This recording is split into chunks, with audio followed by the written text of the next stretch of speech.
O comandante do Exército, general Tomás Paiva, exaltou a gestão de recursos da Força nesta quarta-feira.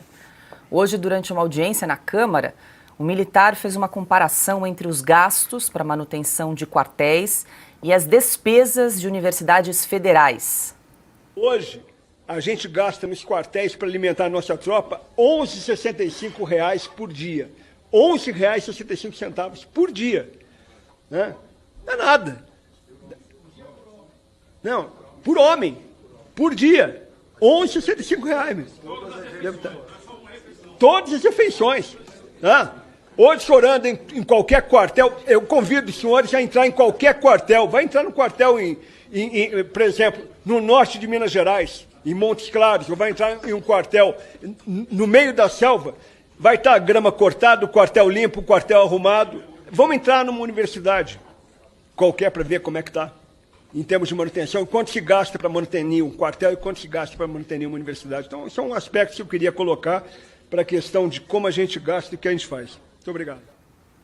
Bom, também participaram desta sessão o ministro da Defesa, José Múcio, e os comandantes das Forças Armadas, Marco Sampaio Olsen, da Marinha, e Cânitz Damasceno, da Aeronáutica.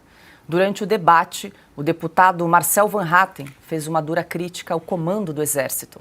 O que nós vemos acontecer hoje é um desrespeito à Constituição flagrante do ministro Alexandre de Moraes, da Suprema Corte, e a reação das Forças Armadas é de complacência, e do Ministério da Defesa também.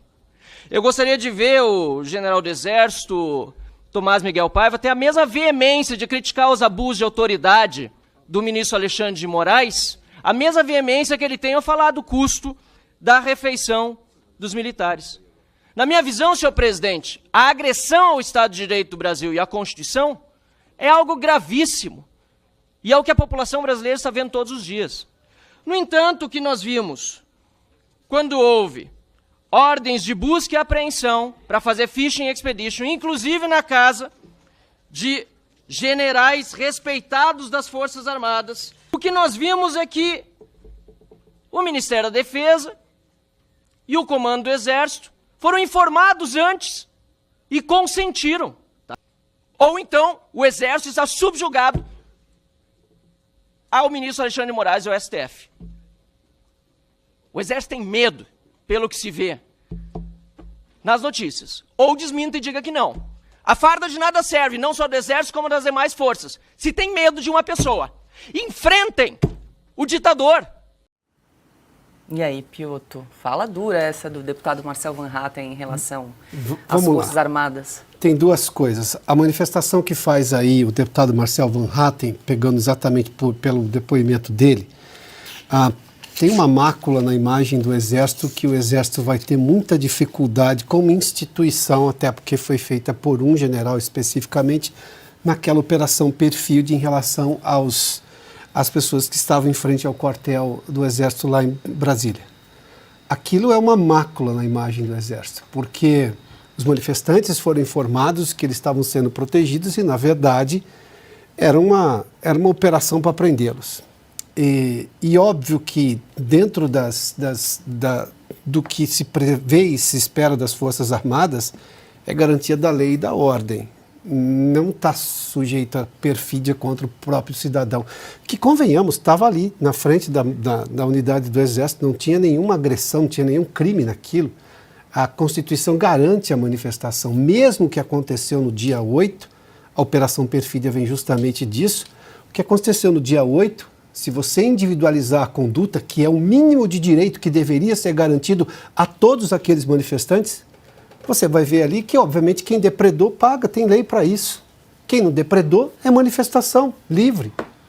Se você não fez depredação, é manifestação.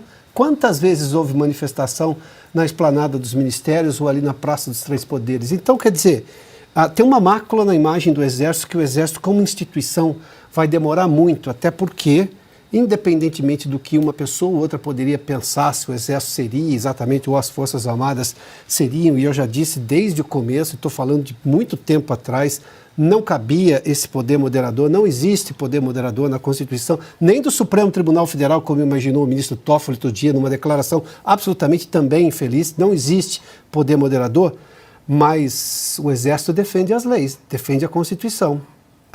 E pode ser, inclusive por esse artigo que se imaginou ser a razão do poder moderador, pode ser chamado por qualquer dos poderes para defender a lei e a ordem. E a lei está expressa na Constituição da República Federativa do Brasil, lá na Constituição de 5 de outubro de 1988. Este é um assunto, e esta crítica o Exército vai ouvir sempre. E por culpa do próprio Exército, eu não vou me lembrar exatamente daquele general que depois conversou, o presidente me ligou, como ficou todo pimpão, uma coisa assim, demeritória para um oficial general, né? Como precisar de uma ligação do presidente e achar que ficou... Escuta, se contenha, né, nessa manifestação completamente desnecessária. Agora, eu vou pegar o trecho em que o general fala, porque também tem coisas importantes ali, em que ele fala que os quartéis, até pela questão da disciplina e de que sim, os militares são todos levados a cuidar das próprias instalações. Eu fui aluno da Marinha em Florianópolis em 1990, da Escola de Aprendizes Marinheiros. Fui aluno do Senai em Piracicaba. Em todas essas duas escolas, os alunos é que limpavam as escolas. Tinha operação de faina, como se chamava lá, do ferrinho, para tirar o mato que crescia entre os paralelepípedos, limpeza de banheiro, pintura da escola, tudo isso. Eu mesmo, obviamente vindo dessa educação, fui uma vez à Universidade de São Paulo, estou falando começo dos anos 2000, fui num curso depois que eu saí do programa de rádio que eu tinha e cheguei e vi a escola, mato crescido, eu falei, cadê os alunos? No dia seguinte eu falei no meu programa, nossa, vieram para cima de mim, como pode, mas por que aluno de universidade pública que já tem aquilo de graça? Porque aquilo é pago por todo mundo que paga ICMS no país, não é de graça, alguém paga para você estudar lá. Esse sujeito não pode cuidar da escola? Há vídeos de japoneses limpando as escolas. Aqui no Brasil, há professores que fazem isso com alunos também. Por que isso não pode, obviamente, ser também das universidades? Essa comparação de como funciona nas escolas militares e como funciona nas universidades públicas é válida e também precisa ser levada a sério. Não diminui em nada, não isenta em nada a mácula que o Exército criou para ele mesmo naquela operação perfídia que foi vergonhosa. Pois é, Augusto, muita gente aqui no chat elogiando aí a crítica do deputado Marcel Van Hatten, que nós acabamos de acompanhar. Concordo com o que disse o Piotto, e acho que é esse tipo de manifestação, que deveria ter havido algo parecido quando surgiu a chance de se interpelar o Alexandre de Moraes hoje. É isso que eu peço, não é muito. Sim.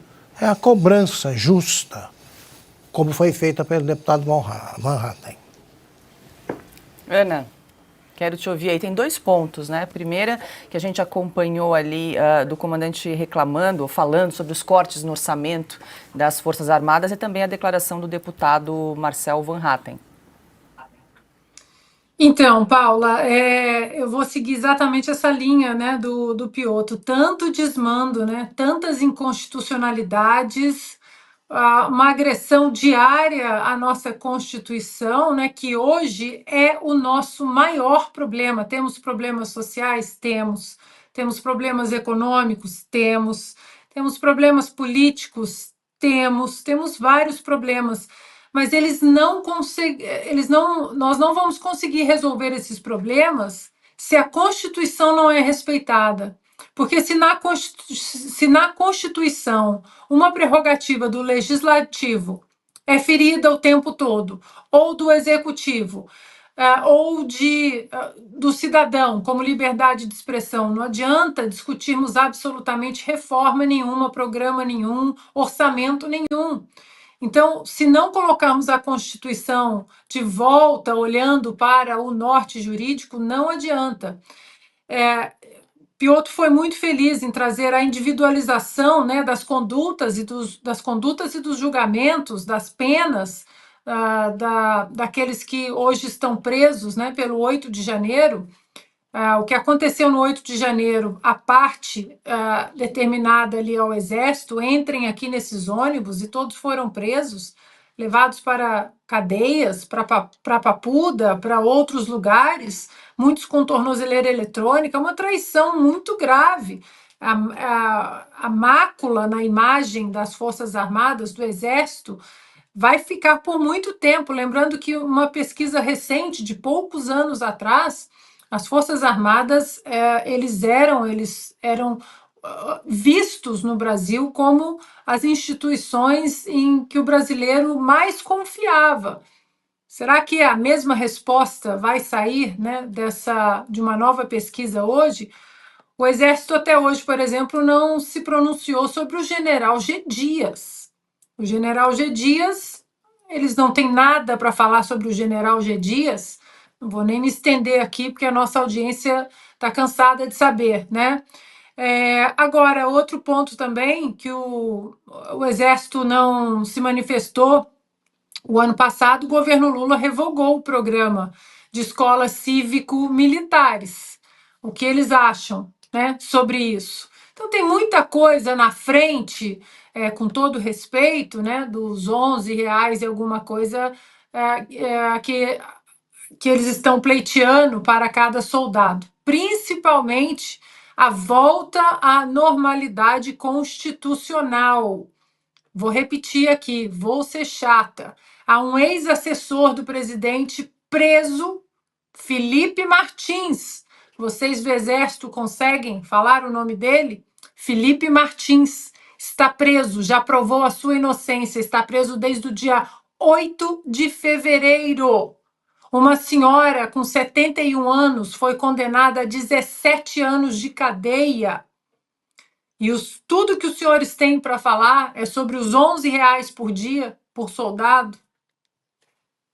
E só para completar, né, no caso do Felipe Martins, o advogado dele, o Sebastião Coelho, desembargador aposentado, continua sem acesso aos autos, ao processo. Ele já fez o requerimento, já pediu ao STF, mas até agora, nesse momento, ele ainda não tem acesso ao processo para poder fazer a defesa do seu cliente, que segue preso desde o dia 8 de fevereiro. Mais uma boa pergunta a ser feita ao ministro na visita ao Congresso. Eu não sei quais outros parlamentares estavam, mas o Rodrigo Pacheco recebeu ali, então ele deveria, o Rodrigo Pacheco, que é conhecedor do direito, sabe que um advogado tem que ter acesso aos autos, né? É o mínimo, né? Não fez, né?